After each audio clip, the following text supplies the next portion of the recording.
नमस्कार। दिन भर की खबरों को लेकर मैं अलका सहारा हरियाणा के खास बुलेटिन में आप सभी का स्वागत करती हूं। तो चलिए खबरों को विस्तार से जानने से पहले नजर डाल लेते हैं हेडलाइंस पर। मुख्यमंत्री मनोहर लाल खट्टर के रोहतक दौरे का आज दूसरा दिन। मुख्यमंत्री ने अधिगम योजना का किया शुभारंभ। टैबलेट वितरण समारोह में बच्चों को बांटे टैबलेट। बिना आंकड़ों के रिसर्च अधूरी, कहा कुलपति डॉक्टर अनीता सक्सेना ने। हरियाणा पेंशनर्स 26 मई को पानीपत जिला उपायुक्त कार्यालय पर करेंगे धरना प्रदर्शन। धूमधाम और उल्लास के साथ मनाई गई परमवीर चक्र विजेता कर्नल होशियार सिंह दहिया की 86वीं जयंती। मुख्यमंत्री मनोहर लाल खट्टर ने आज अपने रोहतक दौरे के दौरान अधिगम योजना का शुभारंभ किया। इसके तहत विद्यार्थियों को टैबलेट वितरण किए गए और मनोहर लाल खट्टर ने बताया कि हरियाणा सरकार 5 लाख विद्यार्थियों को टैबलेट बांटेगी। बाद में मुख्यमंत्री ने वर्चुअल माध्यम से बच्चों के साथ संवाद भी किया। इस मौके पर उनके साथ शिक्षा मंत्री भी मौजूद रहे। इससे पहले मुख्यमंत्री मनोहर लाल खट्टर हुड्डा कॉम्प्लेक्स स्थित प्रदेश भाजपा कार्यालय में पहुंचे और पूर्व उप मुख्यमंत्री डॉक्टर मंगल सेन की प्रतिमा पर पुष्प अर्पित किए। बाद में भाजपा के प्रदेश कार्यालय में मुख्यमंत्री मनोहर लाल को उनके जन्मदिवस पर कार्यकर्ताओं और पार्टी के नेताओं ने शुभकामनाएं दी। बाद में मुख्यमंत्री मनोहर लाल अपने पैतृक गांव बनियानी पहुंचे और स्कूल के बच्चों और विद्यार्थियों के साथ अपना जन्मदिन मनाया और बचपन की यादें ताज़ा की। अपने 2 दिवसीय दौरे के दौरान मुख्यमंत्री मनोहर लाल ने कहा कि प्रदेश सरकार द्वारा सभी वर्गों के कल्याण के लिए अनेक योजनाएं लागू की गई हैं। उन्होंने कहा कि 2014 में सरकार गठन के बाद उन्होंने पुरानी रूढ़िवादी व्यवस्था को बदलने का संकल्प लिया तथा प्रदेश की समस्त जनता को अपना परिवार मानते हुए बिना भेदभाव के जनता की सेवा कर रहे हैं। बेटे देखो, मेरा एडमिशन इस प्राइमरी स्कूल में हुआ था 1960 में। अब 1960 में यहाँ, उसके बाद फिर भाली आनंदपुर में गया 1965 में। वहाँ भी मेरी 5 साल पढ़ाई हुई, 5 साल यहाँ, 5 साल वहाँ। 10 साल में एक तो मैं ये कह सकता हूँ कि मुझे सब अध्यापक अच्छे लगते हैं। कोई अध्यापक ऐसा नहीं है कि जिसके बारे में कहूँ कि वो मेरा प्रिय नहीं है। और अध्यापक जब सामने एक शब्द आता है तो हम उनको, आज तो स्थितियां थोड़ी बदली, लेकिन उस समय तो बहुत इज्जत से, श्रद्धा से उनके प्रति हम, एक जैसे गुरु जी का स्थान होता है तो गुरु करके हम उनके सामने नतमस्तक होते थे। 10वीं कक्षा का छात्र हूँ सर। मैं आपसे कुछ पूछना चाहता हूँ सर, आप अपने स्कूल में पहुँचने पर कैसा महसूस कर रहे हैं? भैया, मुझे वो बचपन, मुझे लगता है कि आज मैं वही मनोहर लाल हूँ। बल्कि अगर मैं मनोहर नहीं, बचपन का नाम जो मेरी मुझे बुलाती थी वो मन्नू कहलाती। ये मनोहर मैं बहुत बाद में जाके बना हूँ। हमारे साथ से यहाँ मुझे मिले अपने साथी राजवीर जी, हम इकट्ठे पढ़ते थे, और भी साथी हैं, वो बताएंगे बचपन का नाम मेरा मन्नू। बचपन में छोटे नाम हो सकते, घर वालों के सबके, कोई पप्पू कहलाता है, कोई गुल्लू कहलाता है, कोई मन्नू कहलाता है, कोई राजू का, कोई कमल भी हो तो कमलू हो जाता हो। तो इसलिए वो बचपन आज मुझे यहाँ याद आ रहा है। अब मुझे मालूम नहीं है कि जिन कमरों में हम पढ़ते थे, मैं तो सोचता था पहले मैं उन कमरों को देख के आऊंगा, लेकिन क्योंकि बात हो गई है सन 60 और आज 2022, 62 साल की, शायद वो बिल्डिंग के कमरे तो डिमोलिश हो गए हैं।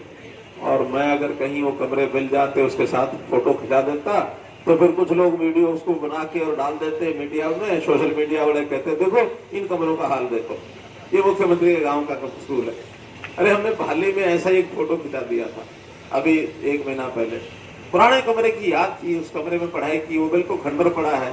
नई बिल्डिंग बन गई है, स्मार्ट क्लासरूम बन गए हैं, उद्घाटन करने के लिए मैं गया हूँ, लेकिन उसको तो केवल यादगार बनी रहे, ताजा रहे, ये मेरा लगाव होता पुराने स्थानों से। मेरा नाम प्रिया है, कक्षा 12वीं की छात्रा हूँ। मैं आपसे यह पूछना चाहती हूँ कि आपकी बचपन की शिक्षा पद्धति और वर्तमान की शिक्षा पद्धति में क्या अंतर आया है और आपकी नजर में यह युवाओं के चरित्र निर्माण में किस प्रकार सहायक है? और वो अंतर का जो साक्षी है, ये जो पड़ोस का तालाब है ना, ये है। उस समय हम छोटे होते थे, टाट पर बैठते थे, होंगे सबको, या कुछ टाट पर बैठते हैं भी नीचे, हम नीचे बैठते थे।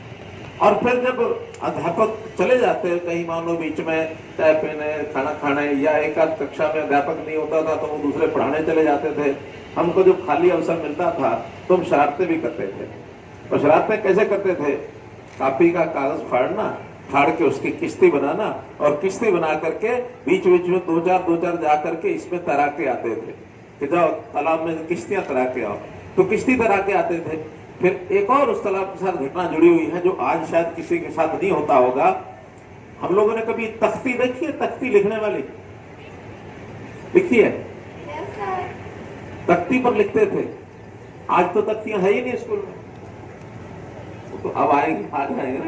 तो उस समय तख्ती होती थी, तख्ती को लिखना, लिख करके बाद में दिखाना, दिखाने के बाद उसमें जो भी कुछ गलतियां होती थी ठीक होता था, अध्यापक करते थे, फिर उसको जाके पोंछ के आना। स्कूल तालाब के किनारे बैठते थे, उसको धोते थे अच्छी तरह दोनों तरफ से, फिर उसके ऊपर वो लगाते थे, क्या उसको मुल्तानी मिट्टी, गाचनी जिसको बोलते हैं, वो लगाते थे, फिर उसको सुखाते थे, सुखा के शाम के समय फिर दोबारा लिखते थे। अब वो तख्ती का जमाना था। आज अब आपने देखा, सुना भी आज दिन में होगा, अभी यहाँ पर वो कार्यक्रम होगा भी सही। अब आप टेबलेट आ गए, बहुत बड़ा कार्यक्रम हुआ। हरियाणा में शिक्षा क्षेत्र की एक क्रांति है, इस युग की क्रांति। ये 3 लाख के बाद अभी 2 लाख और बटेंगे, 30 जून तक 2 लाख वो भी बटेंगे। और इसमें केवल विद्यार्थियों को नहीं, 33,000 अध्यापकों को भी दिए जाएंगे, ताकि वो अध्यापक पढ़ाएंगे कैसे, उनके पास नहीं होगा। पंडित भगवत दयाल शर्मा स्वास्थ्य विज्ञान विश्वविद्यालय के लेक्चर थिएटर 5 में बृहस्पतिवार से मल्टी डिसिप्लिनरी रिसर्च यूनिट की 2 दिवसीय कॉन्फ्रेंस शुरू हो गई। कॉन्फ्रेंस का शुभारंभ कुलपति डॉक्टर अनीता सक्सेना, कुल सचिव डॉक्टर HK अग्रवाल व निदेशक डॉक्टर SS लौचब, डीन डॉक्टर कुलदीप सिंह लालर ने दीप प्रज्वलित करके किया। कुलपति डॉक्टर अनीता सक्सेना ने कहा कि वे इस कॉन्फ्रेंस के आयोजन के लिए डॉक्टर सिम्मी खरब और उनकी टीम को बधाई देती हैं। उन्होंने कहा कि बायोस्टैटिस्टिक्स बहुत ही अच्छा विषय है और हमें बिना बायोस्टैटिस्टिक्स के अपनी रिसर्च पब्लिश नहीं करनी चाहिए, क्योंकि एक अच्छी रिसर्च वही होती है जिसमें पूरे आंकड़े दिए जाते हैं। उन्होंने कहा कि हमें पता होना चाहिए कि हमें अपना डाटा किस प्रकार प्रस्तुत करना है।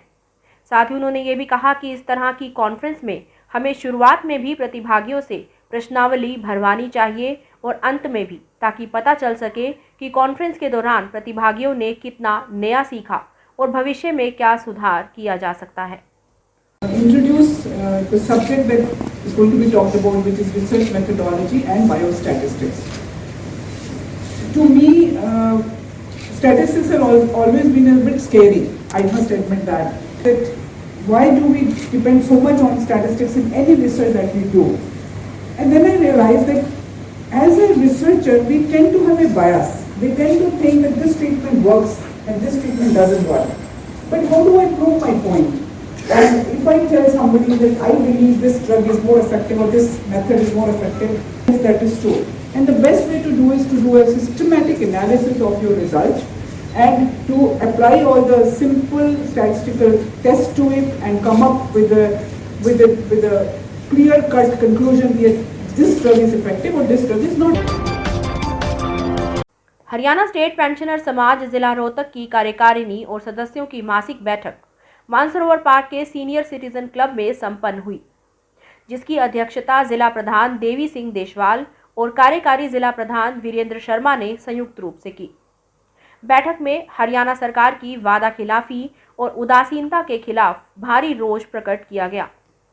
पेंशनर समाज में निर्णय लिया गया है कि जब तक ये मांगे नहीं मानी जाएंगी, तब तक पेंशनर्स अपना आंदोलन जारी रखेंगे।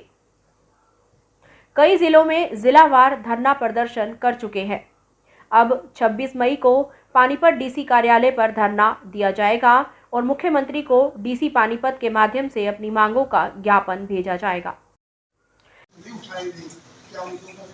क्या ये पेंशन आप लोगों को चाहिए बढ़ा दो, हम 65, 70, 75 की बात कर रहे हैं, 10, 15, 20% की, क्या हमें हमारे को ही चाहिए या उनको भी जरूरत है?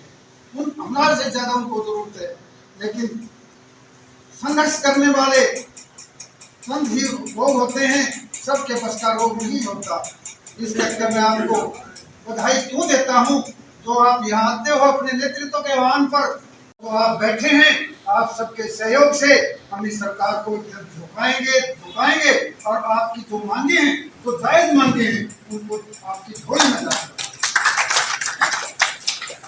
आज ये को कहना भाई कह तो देते हैं, नहीं यार क्या करेंगे, सरकार की टक्कर ली जाती है क्या, ऐसे तो सभी कहने लग जाएं तो भाई कोई हम काम 10 से मस में कुछ भी नहीं कर सकते। क्यों नहीं ले जाते?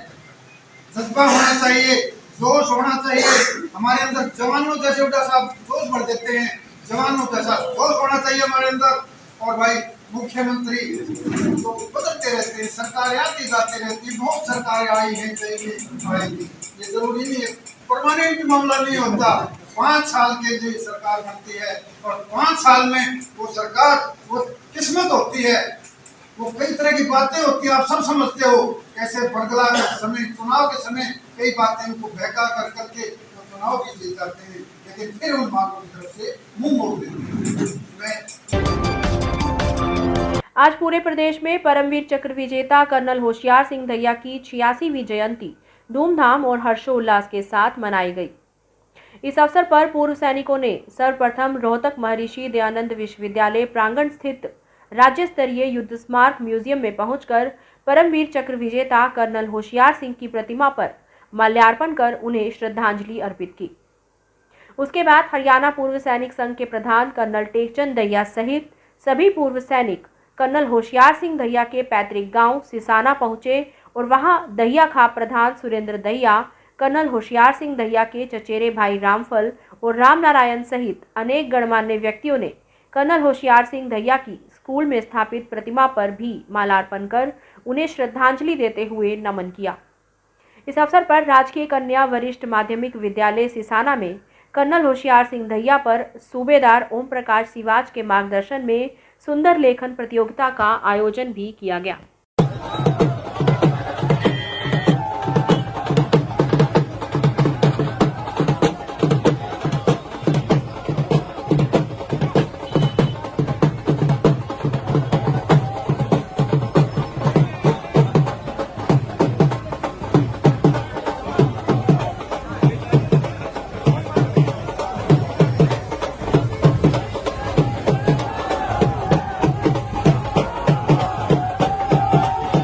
आज के लिए इतना ही, फिर मुलाकात होगी हमारे अगले एपिसोड में। तब तक के लिए शुभ रात्रि, शब खैर, नमस्कार।